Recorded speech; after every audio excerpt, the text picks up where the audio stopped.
د کلی خان دی مفتی سردار علی حقانی ښکلی ګل د ګلستان.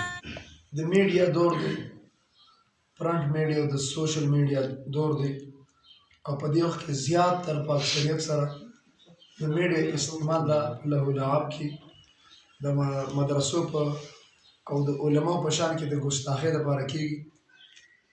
استاد العلماء، استاد المحدثین، زینت المحدثین، فضیلت الشیخ شیخ محمد ادریس صاحب دامت برکاتهم و دامت فیوزاتهم و دامت حیاتهم،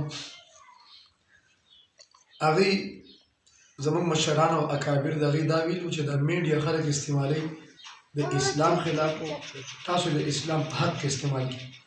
خلک دا استعمالوي د میډیا په ذریعه باندې د علماو خلاف، تاسو د علماو دفاع دپاره استعمال کړئ او د حق دپاره استعمال کړئ، او د معاشرې د اصلاح دپاره که استعمال شي دا بهتر دی.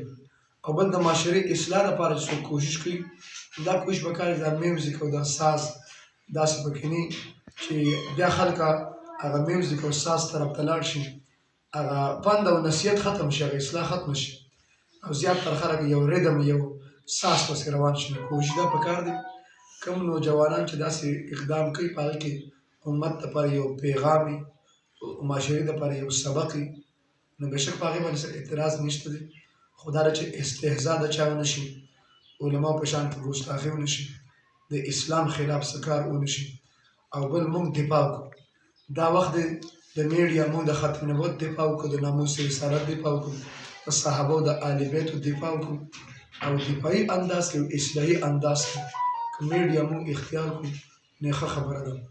البته زیاتره استعمال غلط دی، نو د غلط استعمال نه د الله تعالی ټول مسلمانان محفوظ وساتي. و آخر دعوانا ان الحمد لله رب العالمین.